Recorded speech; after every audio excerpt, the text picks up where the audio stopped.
Un immense merci à Best Buy de nous fournir tout l'équipement audiovisuel qui nous permet de vous présenter les compteurs et les podcasts que vous pouvez retrouver sur les plateformes de la Commission athlétique. Tous les secrets de la business du sport.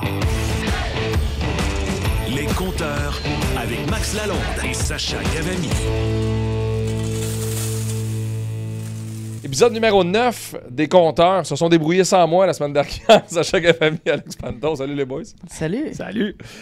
Content de vous retrouver. Puis content de l'engouement alentour de ce projet-là des compteurs parce qu'on sent que la business du sport intéresse les gens, surtout quand il y a des gros sous d'impliquer. Bien des affaires sur le programme aujourd'hui. Vous avez compris que le dossier, le contrat de Juan Soto sera un gros sujet de discussion. On va se parler aussi de football. Les matchs de Noël qui seront proposés sur Netflix ont fait quelque chose d'inattendu qui ne s'est jamais vu dans le domaine médiatique. Mais commençons par le dossier Aaron Rodgers dans un sport que tu connais bien, le football. Aaron Rodgers pourrait coûter cher à son équipe s'il décide de quitter le nid. Oui, je pense que je voulais parler un peu d'Aaron Rodgers, pas d'en faire un gros sujet, mais ça reste que Aaron Rodgers, il a toujours une réputation un peu peut-être quelqu'un de plus difficile, un peu particulier. Puis là, les Jets avaient grand espoir en allant le chercher. L'année passée, il était blessé au 3e jeu ou presque. Là, je pense que c'était littéralement le 3e jeu. Ouais. Puis il a manqué la saison. Là, il revient cette année, beaucoup d'espoir sur les Jets. Il y a même Peter Schrager qui avait dit que les Jets allaient gagner la division puis être une des équipes à survivre pour le Super Bowl. Finalement, la saison a été vraiment, vraiment difficile. Le coach a été copé, le DG aussi. Mais quand tu regardes, là, beaucoup de gens parlent qu'Aaron Rodgers va partir après cette année. Ils vont le couper.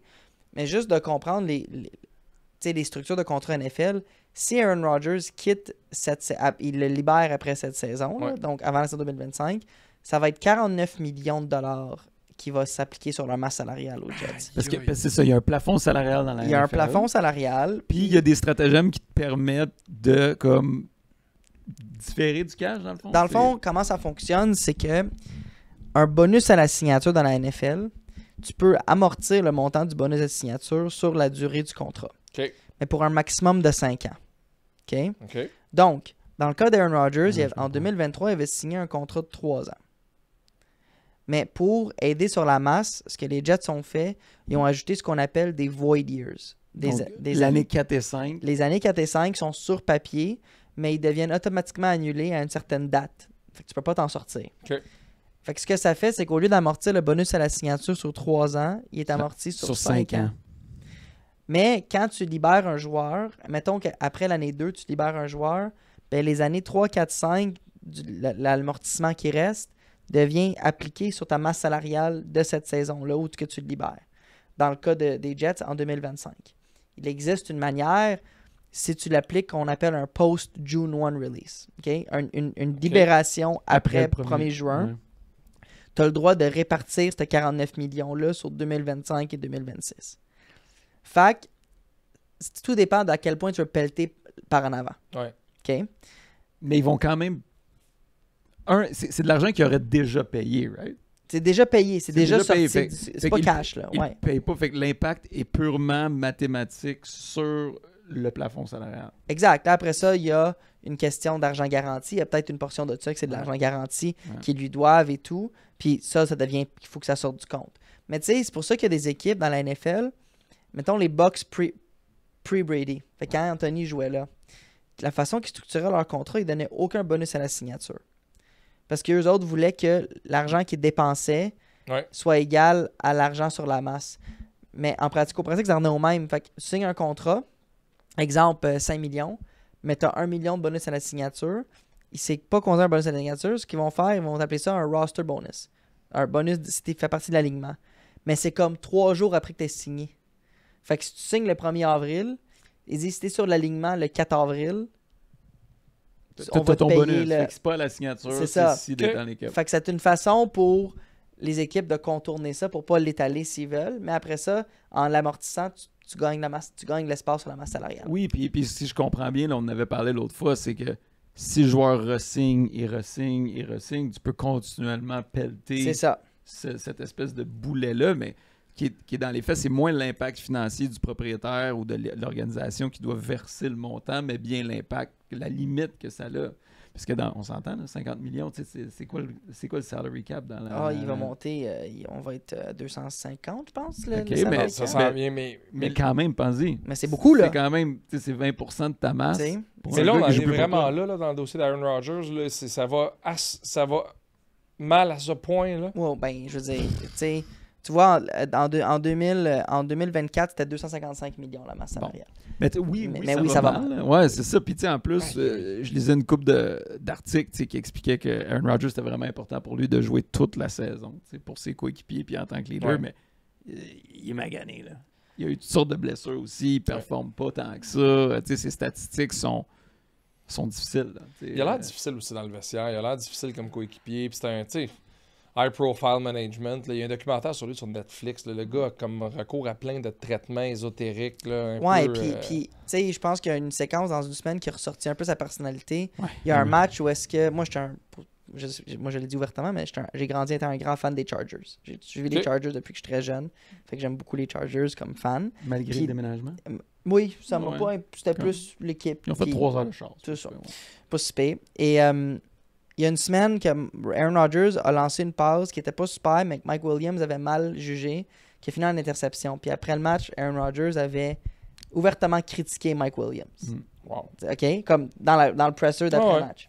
Puis la même semaine, tu avais Justin Herbert avec les Chargers qui, lui, avait lancé une super passe à un receveur, Jalen Reagor, qui l'a attrapé puis il a fait un fumble à travers la end zone. Fait que ça a coûté 7 points aux Chargers. Ouais.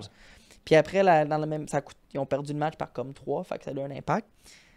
Fait qu'après le match, les journalistes demandent « Ah, qu'est-ce que t'as pensé de ce jeu-là? » Puis Justin Herbert avait mis le blâme sur lui.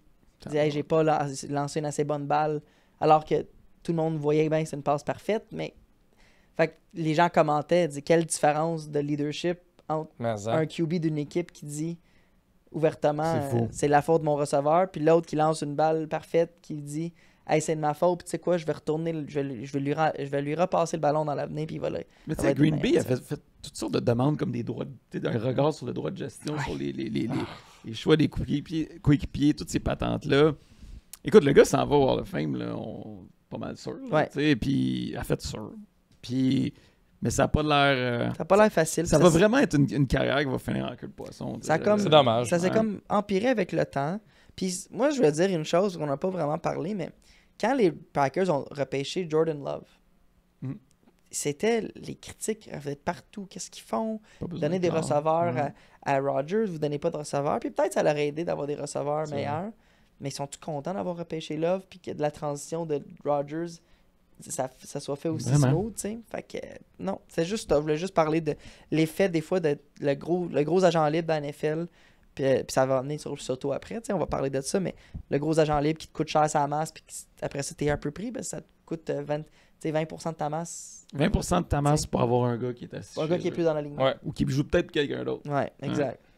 La pause de Noël, il va y avoir du football sur Netflix. Netflix vient de présenter un des plus gros shows de boxe de l'histoire en Mike Tyson et Jake Paul, indépendamment que vous ayez aimé ou pas le résultat en termes de streaming. Pas plus gros show sportif, mais plus gros show de boxe. De boxe. C'est ça. Mais les chiffres de streaming ont été exceptionnels. C'est dans 190 pays que les 2 matchs de football à la journée du 24 décembre vont être diffusés. Le premier, c'est les Chiefs contre les Steelers. C'est à 13h. Et pour la première fois, dans toute l'histoire de la télé, des médias, on va regrouper des gens de 6 majors pour présenter ça sur Netflix, de NFL Network, de ESPN, de CBS Sports, de NBC Sports, de FanDuel, de Fox Sports.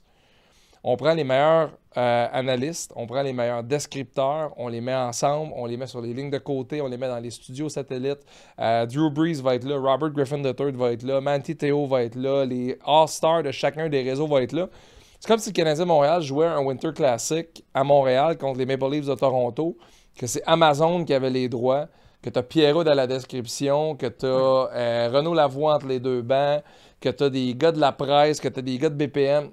C'est vraiment ça. Ben, c'est incroyable.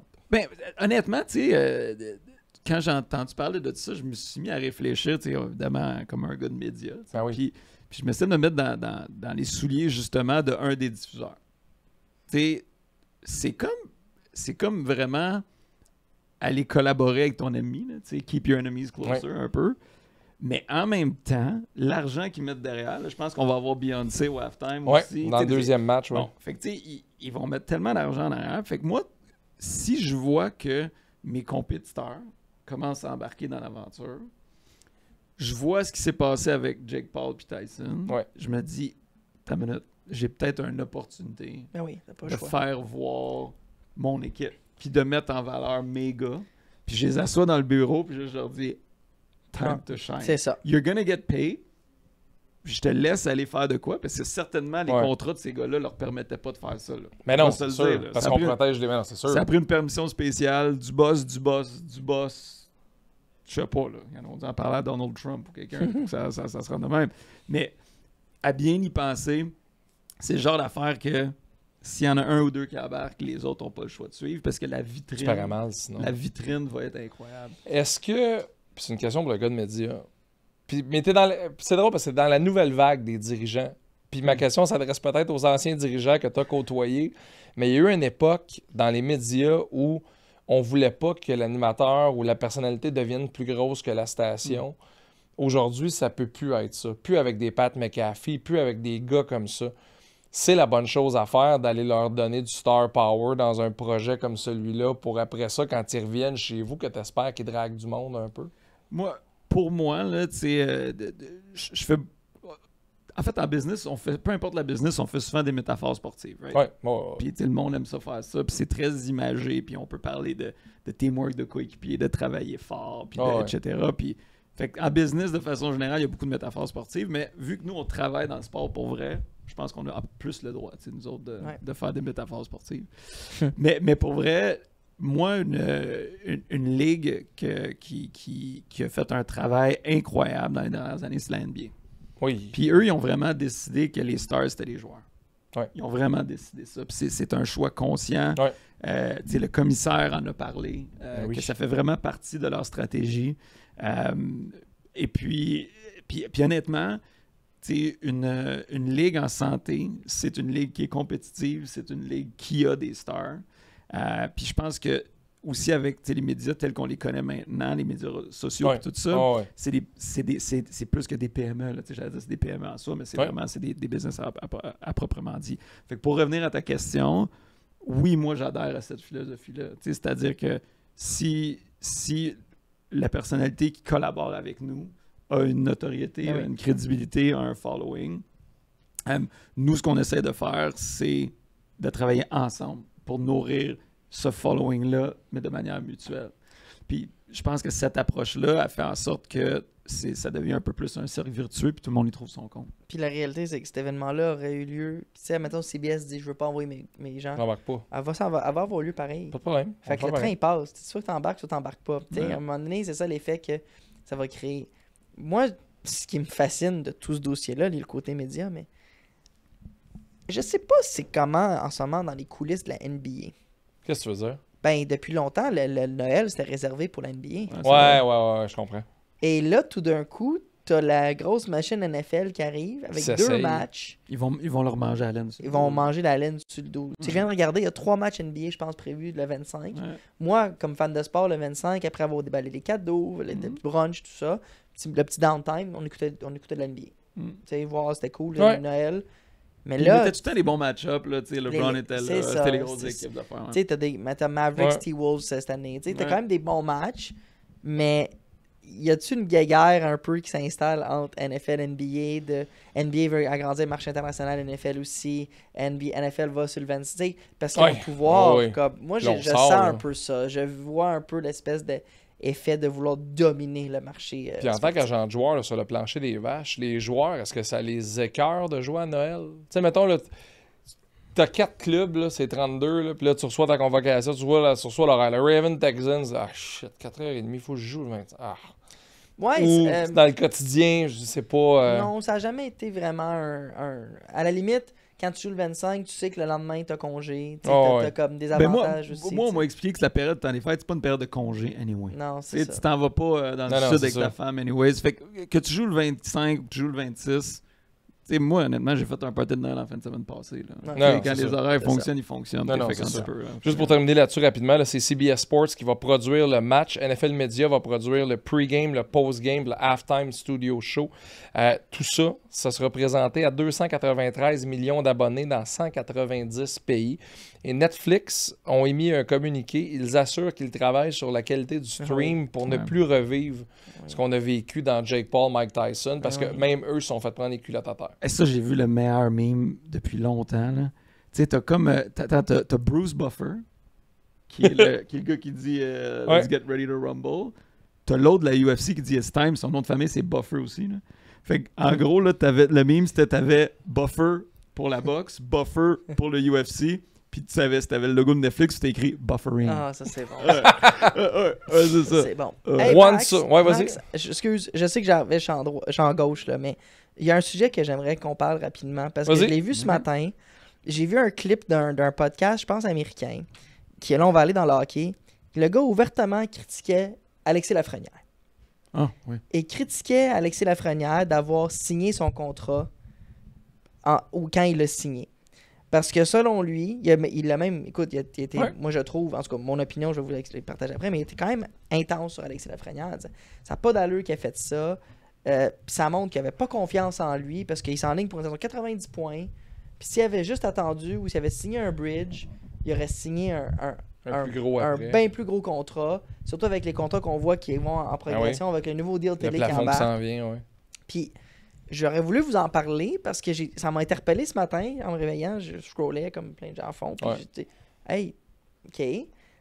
Puis je vais vous demander votre avis, mais je vais y aller comme. Je trouve que de ce point de vue-là, pour moi, il est très superficiel.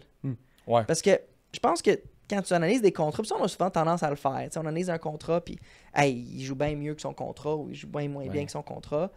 L'effet d'un contrat de haute valeur peut avoir un effet différent sur différentes personnes. C'est sûr. Peut-être que dans le cas de Lafrenière, régler ses finances, savoir qu'il est seté pour la vie, faire en sorte que ça glace, il est relax, puis il joue bien. Puis il y en a d'autres, comme Juan Soto, qu'on va parler dans 2 secondes, qui lui avait refusé, je pense, 400 millions une couple d'années. 440 millions avec Washington. Il avait refusé. Son agent lui avait dit touche pas à ça, tu vas valoir bien plus que puis ça. Puis que tu signes t'as un contrat cette année avec les Yankees d'une durée d'1 an, puis que à chaque présence au bâton, faut que tu frappes. Puis il l'a fait. Ouais. Puis il a doublé sa valeur de contrat ou presque.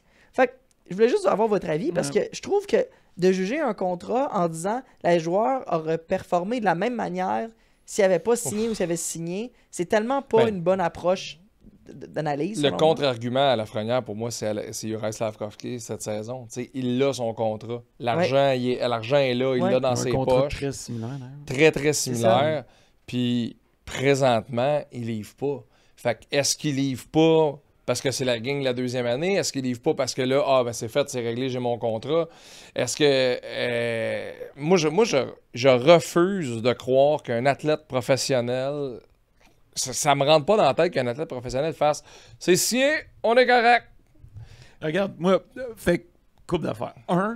Ça aurait pu être un des sujets principaux parce que là, on parle de soft tempering là, à New York. Là. Je sais pas si tu as entendu parler de cette histoire-là. C'est super intéressant. Puis, honnêtement, on se fait un devoir d'en reparler, mais Alexis Lafrenière est tellement dans les nouvelles à New York. Ils veulent le trader contre Brady Tkachuk. Puis, tu sais, là, on se demande si c'est le directeur général qui a laissé leaker ça pour que ça commence à sortir dans les médias pour que... Chris Drury, c'est un tata, là. On va se le dire. Là. En tout cas, il gère drôlement ses dossiers ces temps-ci. Fait honnêtement, c'est drôle que tu sortes ça en ce moment parce que, tu sais, je te dis, là, moi, j'étais un peu dans les théories de conspiration à New York en ce moment parce que c'est comme, ils veulent trader Alexis Lafrenière. Fait que là, on dirait qu'il y a des journalistes tout à coup qui sortent, hey, c'est un deal, il aurait jamais dû signer aussitôt. Peut-être. On dirait que tout tourne autour du fait que. Puis ils veulent qu'ils partent. Là. Mais eux autres, ils veulent aller chercher du grit. Eux autres, ils pensent que Brady Tkachuk peut faire la même affaire que son frère. Puis ils ont des choses à faire oublier aussi. Là. Ils ont traité Jacob Trouba comme un sac de marde. Pour vrai, là. Ils l'ont sorti de New York, cul par-dessus tête. C'est le capitaine du club. Ouais. Il est allé dire dans un point de presse sur Zoom qu'on l'a menacé. Ouais. Le gars, il a 15 équipes dans son no trade clause, puis on lui a dit c'est les waivers où tu acceptes cet échange-là. Fait que là, tu sais, puis on parlait à Renaud Lavoie dans le club du matin, puis Renaud disait ça, c'est la stratégie de le feu est pogné à gauche, mais check à droite, qu'est-ce qui se passe. Et Larry Brooks est la courroie de transmission qui est, lui, écrit dans le New York Post du club depuis des années. Fait que lui, il dit ça. Là, Kevin Weeks sort en disant que « Ah non, c'est pas vrai, on n'a jamais parlé pour Lafrenière. » Puis c'est le meeting des gouverneurs cette semaine en Floride. Puis Renaud nous disait que les clubs sont assez en ordre alphabétique. Ouais. Fait que t'as New York Rangers. Et en arrière, Ottawa Senators. Fait qu'ils sont assis un en arrière de l'autre. Fait que Michael Andlauer va être assis pas loin des propriétaires des Rangers, des gouverneurs des Rangers. Mais, tu sais, est-ce qu'on fait ça pour enlever la lumière sur le fait qu'on a échangé le capitaine Trouba, que ça brasse, qu'ils sont sur une très mauvaise séquence de 2 victoires à leurs 10 derniers matchs, que c'est supposé être un club qui est contender cette saison. Mais là, on va dater le podcast, là, mais ils sont quoi, 4 points devant Montréal? 6 points devant Montréal? Ouais, ils sont à égalité avec les Highlanders. Hey, les Highlanders sont-ils mauvais? Mais c'est tellement plate à regarder. Puis tu sais, à ton point, Slaf, là, comme moi je pense que tu as raison, on va faire un sujet principal Ouais. sur tout ce qui se passe à New York. Ouais. Mais moi, c'était plus. Je trouve que en général, les fans de sport, on analyse trop les contrats par rapport à juste comme si les joueurs c'était des robots. Au point de Slaf, peut-être qu'il signe un gros contrat, peut-être qu'il sait qu'il n'a pas encore mérité ce montant-là. Peut-être qu'il sait qu'il l'a signé d'avance. Puis peut-être que cette année, il sent une pression. Ouais. Versus Lafrenière, peut-être, là je spécule, hein, tout ce que je dis là, c'est de la peur. Peut-être que lui, il sait que sûrement je vaudrais plus. Peut-être qu'il pense son agent il va dire hey, tu peux attendre, tu vas signer plus. Moi, je sais que je vaux plus tard, mais moi, je suis bien avec ça, puis je vais être bien sur la glace. Puis je pense qu'il faut connaître l'individu. Puis je pense dans les décisions de contrat, l'espèce de côté psychologique d'analyse avec qui tu fais affaire, dans comment tu mets l'employé, puis c'est un employé au final, dans la meilleure situation pour réussir. Ben, il est comme il n'est pas tant discuté dans le sport, mais moi j'y crois beaucoup à ça. Puis je trouve que ta décision de signer un contrat d'avance ou plus tard ou attendre, autant comme joueur comme management, il faut qu'il soit adapté selon avoir une ligne d'entreprise, de dire on fait pas ça avant telle date. Ben, Sidney Crosby. Ça fait pas de sens parce que chaque personne est différente. Sidney 8.7, clin d'œil 8.7, merci, signe en bas de la feuille, salut. Puis ben, en tout cas, ça va faire une bonne transition pour Juan Soto là, parce que il y a une valeur à gagner ton argent maintenant aussi. Oui. Parce que de l'argent sonnant maintenant versus l'argent différé et tout ça. Fait, mais puis de l'argent garanti aussi. En tout cas, moi, être set for life, savoir qu'il y a 100 millions Canadiens qui rentrent. Écoute, à m'amener. Ouais. Ça va, là. Juan Soto a signé un contrat qui est évalué en dollars canadiens à 1,08 milliard de dollars, 765 millions de dollars sur 15 ans. C'est 51 millions par saison. Puis dans 4 ans, il y a une clause échappatoire qui lui permet de sortir de son contrat si les Mets ne lui donnent pas 4 millions de plus par année à ce moment-là pour l'amener à 55 millions de dollars. On devrait partir une pétition qui sorte tous les contrats genre en pesos. Ouais. Ça serait des dimanches. Parler de pourquoi le dollar va mal, le dollar canadien. Mais écoute, il a refusé l'offre qualitative d'un an de 21,5 millions des Rangers au mois de novembre et là, il signe ce contrat-là avec les Mets. Là, il y a plein d'affaires là-dedans. Des Yankees, tu veux dire. Tu vois, les Yankees. Avec des Yankees, pardon. Puis là, il signe le contrat. Refusé, excuse? Il y a 21,05 avec les Yankees pour un an, puis on lui a offert ça au mois de novembre. Mais les Nationals lui avaient offert 440 millions. Oui, il y a quelques années, puis son agent avait dit non. D'ailleurs, son agent est le même agent qu'avait Éric Gagné à l'époque.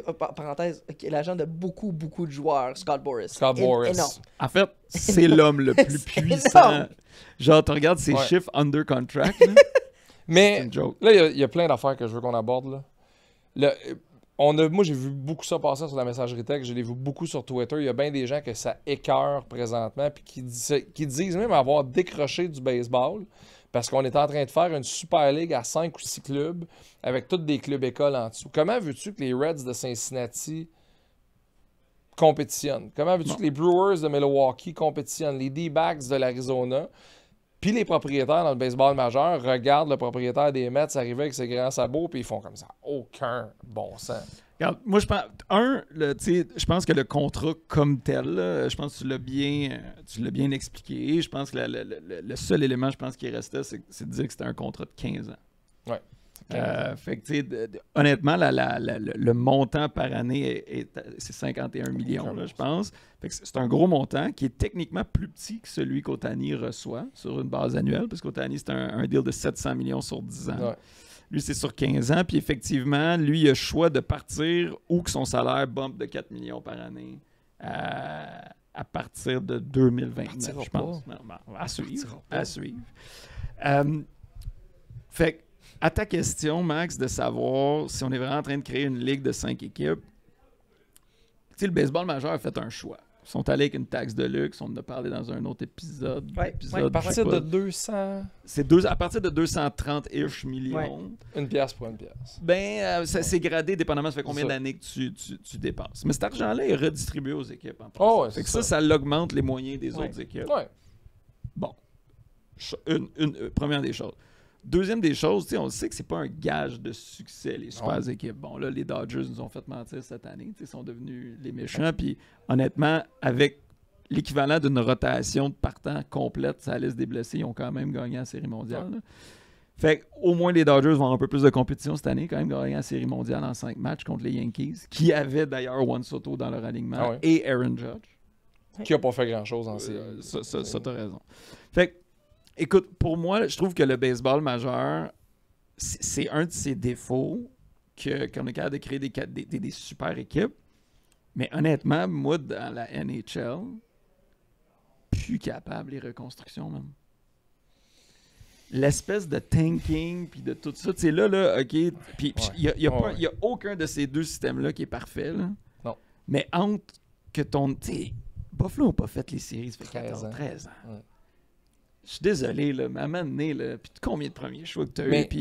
Puis Edmonton, ils ont peut-être rentré en finale de la Coupe l'année passée, là, mais... Enlève le plafond salarial dans le hockey. Ouais. Tu as le choix d'aller où tu veux. Buffalo t'offre 100 millions, puis Vegas t'offre 100 millions. Tu vas où? Tu vas à Vegas, je te l'accorde. Puis ça, puis en partant, les marchés ne seront jamais tous égaux. Jamais. Tu veux pas si tu veux. Puis c'est pour ça qu'il y a un partage de revenus entre les équipes. Hein. Les équipes riches là, payent pour que des équipes jouent contre elles.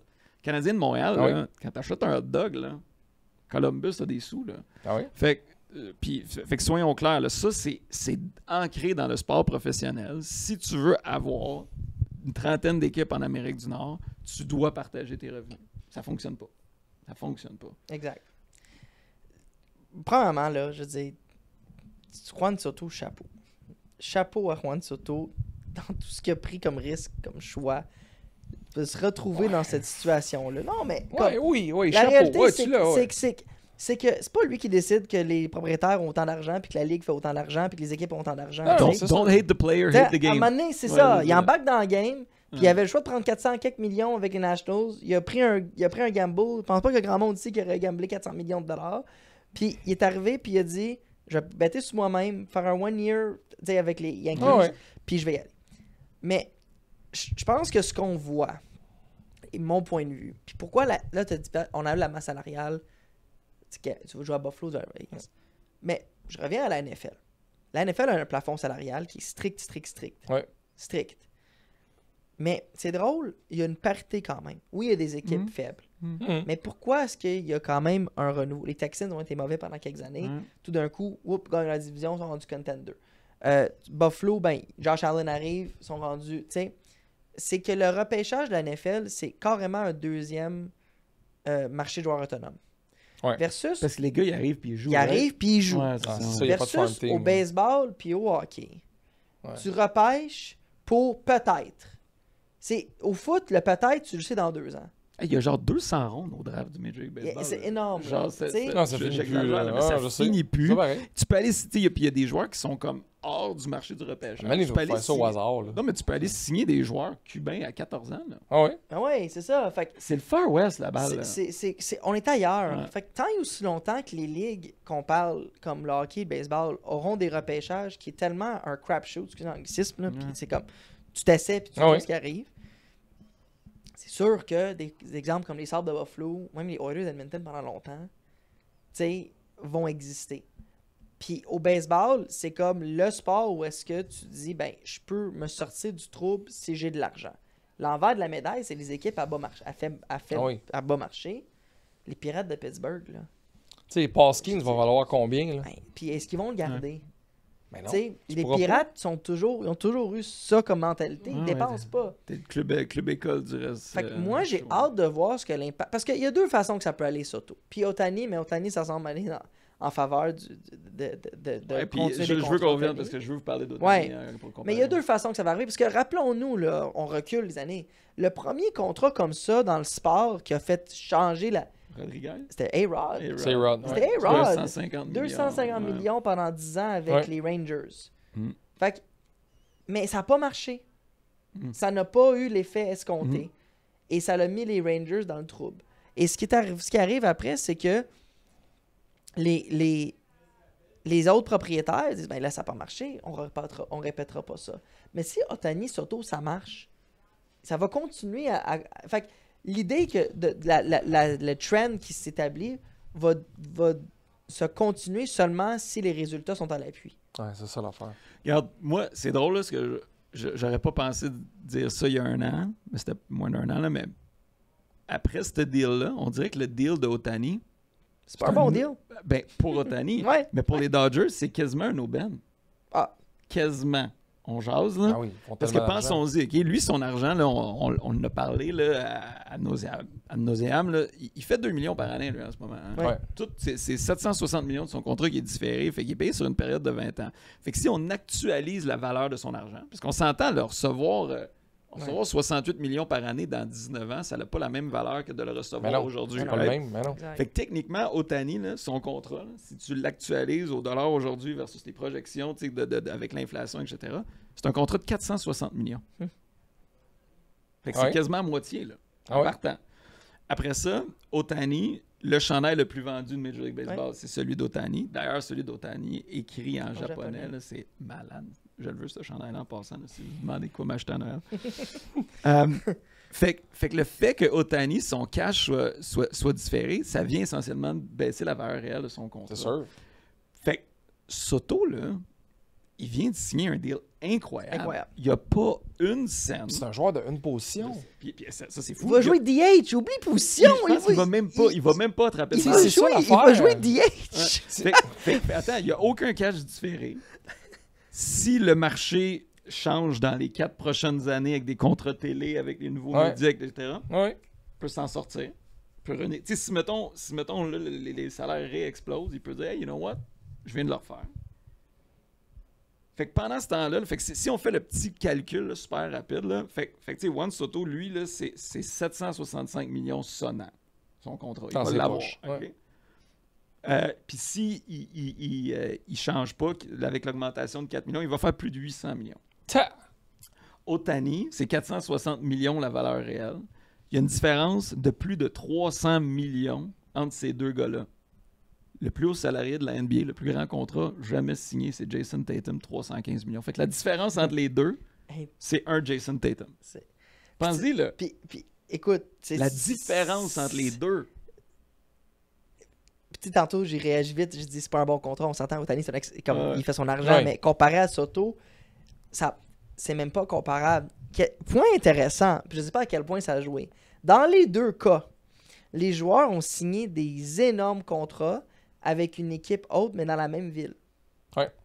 Très drôle. T'es passé des Même Angels pas besoin aux de Dodgers. déménager. Non, mais est-ce que... Puis c'est là que l'effet compétitif des propriétaires peut embarquer. Tu sais, les Mets, là, ils voient les Yankees, ils savent que c'est comme... Les Yankees restent les Yankees, tu sais. Puis t'as les Mets qui ont une bonne saison. Moi, je te dirais pas, je suis un fan des Mets. Il y avait déjà une des, sinon, la masse salariale la plus élevée de la Ligue. Ça fait 3 ans que la masse salariale est plus élevée. Puis là, ils disent, hey, c'est pas vrai que je vais le perdre à l'équipe qui joue dans la même ville que moi. Je le ramène. Puis au final, dans le baseball, ça prend juste un propriétaire qui est prêt à craquer. Puis qui dit, le propriétaire des Mets, c'est un fou furieux. Quand il est arrivé dans le baseball majeur, tout le monde a fait comme « Ah non, pas ce gars-là », parce qu'il savait qu'il allait shaker l'économie en donnant des contrats comme ça qui font pas de sens. Moi, l'autre partie où ça me fatigue bien gros, c'est tu changes d'un club où les gens t'appréciaient, où tu as vraiment passé proche de gagner pour 5 millions. Really? Tu sais, c'est... Mais tu sais, le désir de gagner... Moi, là, c'est la partie, là, c'est romancé, là, le film avec la musique triste, là, le désir de gagner d'un athlète, le désir de gagner no matter what, d'aller à l'endroit où tu as le plus de chances de gagner, puis tout.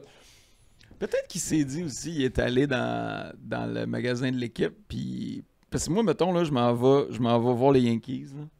Puis je vois le chandail de Judge, je vois le chandail de Soto. Ouais. Tu sais, j'hésite. Moi, je pense que les gens sont quand même plus portés vers le Judge. Ah oui, c'est c'est Judge. Fait sais, de rester dans le marché de New York, mais tu sais, t'es le roi de la montagne. Il y a peut-être ça aussi qui a pesé dans la balance. Mais attends, non, excuse-moi. Mais les Mets, ils ont un tabarouette de bonne équipe en passant. Oui. Ils ont donné pas mal plus de fil à retordre aux Dodgers que les Yankees. Selon moi. Selon moi. Là. Fait que tu sais, en tout cas, moi, je pense pas qu'il a fait une mauvaise décision. Le contrat qu'il a offert, il est astronomique. Là. Astronomique. Là. Est-ce que dans le chemin, on va terminer avec ça sur Soto, mais est-ce que dans le chemin, ça a été possible à un moment donné, vous pensez, les Blue Jays? Parce qu'ils étaient dans les 5 équipes, les Blue Jays. Rogers ont du cash. Mais j'ai tout le temps l'impression qu'on utilise les Blue Jays comme une marche de leverage. Mais c'est là que j'ai de la misère. Comme, moi, je suis pas d'accord de dire on va utiliser un club pour faire monter. Chaque club a ses pour et ses contre. C'est normal pour un Ohtani qui préfère Los Angeles. C'est normal que Soto préfère New York. Si tu es basé là, il y a comme le changement. C'est des gens qui sont humains. Mais au final, si les Yankees, si les Blue Jays auraient offert, là je vais dire des chiffres extravagants, là, mais 1,5 milliard, ouais. 1 milliard. 25% de l'équipe. US, là. Ouais, c'est ça. Ouais. OK? Avec des, je sais pas moi, des parts dans Rogers, OK? Ou dans MLSC, là, OK? C'est ça. Non, mais, un siège au conseil d'administration. Maintenant, les pour et les contre, tu les mets, tu sais, l'agent puis Soto vont établir les pour et les contre. Maintenant, à quel point le contre il est balancé par le pour. Tu sais, fait que je pense pas que c'est comme l'intention de dire, hey, le jeu, ça nous intéresse pas. On va même pas, mais on va faire une offre, on l'utilise. Parce que les équipes savent ça. Fait que tu m'arrives avec une offre des Jays, puis si je sais par ta façon d'être, puis ta façon que tu démontres que tu veux pas aller là, tu peux le challenger. Ah oui? Vas-y. Fait qu'au final, je crois sincèrement que l'approche du joueur puis de ses représentants, c'est que s'ils vont recevoir des offres, bien sûr, il y a des préférences, mais ils vont les considérer. Puis ça se peut que les Jays, il y ait peut-être beaucoup plus de compte que de pour lui. À un moment donné, comme il a fait, money talks là, dans la décision. Yes, sir. Le quiz cette semaine risque d'être un peu facile, probablement pour Sach, parce que tu étais dans ce milieu-là, mais on parle de contrats lucratifs. Pas en termes de salaire par année, mais en termes de montant total de contrat. On le sait. Le premier, c'est Juan Soto. Êtes-vous capable de me donner les 4 autres en arrière de lui dans le sport professionnel signés dans les dernières années en valeur de contrat? Ohtani doit être là. Ohtani est deuxième. Patrick Mahomes. Pat Mahomes est 5e. Ouais. Il a signé 450 millions 10 ans en 2020. Salaire moyen annuel de 45 millions de dollars à ce moment-là. Puis il y a un paquet de bonnies là-dedans. Le contrat de Ronaldo, Cristiano Ronaldo. Ronaldo, c'est ça qui est fou. Ouais. Avec Al Nassr, 536,3 millions de dollars pour 2 ans et demi. Pour 2 ans et demi, ça c'est le numéro 4. Pour 2 ans, bro. Ouais, il a C'est passé incroyable. à mitigé à Manchester United en Angleterre. Il a gagné 5 ballons d'or. Il a signé un contrat de 2 ans et demi pour 536. Ça, c'est à peu près, là, 25 millions par mois. Maison payée là-bas. Avion privé pour ses déplacements. Maison pour ses invités à côté de sa maison là-bas. Ouais. Chef privé, puis toute la patente, tout ça. Parce qu'évidemment, quand tu fais juste 536 millions, tu peux pas te payer T'as ça. pas toi-même. tout ça. Fait que là, Il en manque un. Il en manque un. Quel sport, mettons? C'est-tu de la balle? Non. C'est pas de la balle. C'est pas, je vous donne un indice, c'est pas le hockey. Ouais, thanks, c'est fin. En fait, ça serait comme... En fait, ça prendrait toute la masse salariale de 5 équipes pour atteindre le contrat de... Juan Soto, Ohtani, 2. Il y a un joueur de soccer qui arrive en face de Ronaldo. Ah, ça fait que c'est au soccer. Au soccer. Ah, Messi. Messi, Ouais, à cause de avec la le pause. FC Barcelone. Hein? Oui, il avait signé 674 millions de dollars avec le FC Barcelone pour un contrat de 4 ans. Ça inclut-tu commandite ou c'est transfer fee? Non, écoute, là, il est rendu évidemment à MLS. Son plus gros contrat, il a signé en novembre 2017. Prolongation de contrat de 4 saisons pour une ronde de somme de 674 millions de dollars. On ne considère pas le transfer dedans. Wow. Il gagnait 168,5 millions de dollars par campagne. Puis on évalue que cette année, en commandite, puis tout ça, il va faire l'équivalent de ce qu'il faisait avec le FC Barcelone. Wow. Bon, ben écoute, on aurait dû... je pense que je vais pousser mes filles à faire plus Soto, de sport. Ohtani, Messi, Il y avait- Ronaldo et Mahomes. Ma blonde m'a envoyé une vidéo de genre un reel comique, un père qui se lève le matin quand il voit Soto signer, puis il réveille ses Ouais, enfants comme 5 h du matin. Lors Ils de sont nous. au batting cage. Ah ouais, go. Go. Go. C'est Ouais, sûr, officiel. Mais terminons avec ça. Dans quel sport un athlète va signer le premier contrat d'1 milliard? Écoute, la balle s'y approche dangereusement. Hein. On dirait que j'ai le goût de te dire soccer. Là. Avec l'Arabie Saoudite qui met autant d'argent, j'ai de la misère à croire que ce sera pas le soccer. Il y a le golf aussi, hein, qui, tu sais, quand ils ont parti la livre, mais je pense que c'était la chance de faire Tiger ton avait la week-end. chance, non? On lui a offert 1 milliard. C'est Tiger ça, aurait il pu aurait devenir le premier athlète professionnel. Ça aurait été bizarre. Hey, Tiger à la livre, là. Ça aurait C'est été comme, bizarre. ça aurait été bizarre. Ça aurait été bizarre. Sur le coup, là, ça aurait fait. Moi, il y a plein de gars que ça me dérangeait pas. Je trouvais ça le fun. Tu sais, je suis bien content. Ouais. On fait ça à TVA Ouais. Sport. Puis Tiger, ça aurait été bizarre. En culotte courte. Tu sais, je compare ça un peu à Sidney Crosby. C'est comme, pour moi, c'est comme si Sidney Crosby décidait. D'aller en Hey, KHL? Ouais. Ouais, Genre, ça. c'est peut-être pas la même chose. D'aller à peut-être- Boston. Ouais. Non. D'aller dans KHL. D'aller dans KHL. Tu sais, de dire, ah non, Ouais. moi, je Tanné. signe pas à Pittsburgh, je vais aller dans KHL. OK, mais c'est comme une fin de carrière weird. Peut-être Karen Rodgers s'en vient jouer pour les Alouettes. Ah, s'il vous plaît, non. S'il vous plaît. Non, pas besoin. Pas besoin Après de ça. Johnny Football. Bon, on va terminer là-dessus. je Bon, pense. on va finir là-dessus. Sage, merci Alex, merci. On se retrouve la semaine prochaine pour un autre épisode des Compteurs sur le Tour. Les compteurs avec Max Lalonde et Sacha Gavami.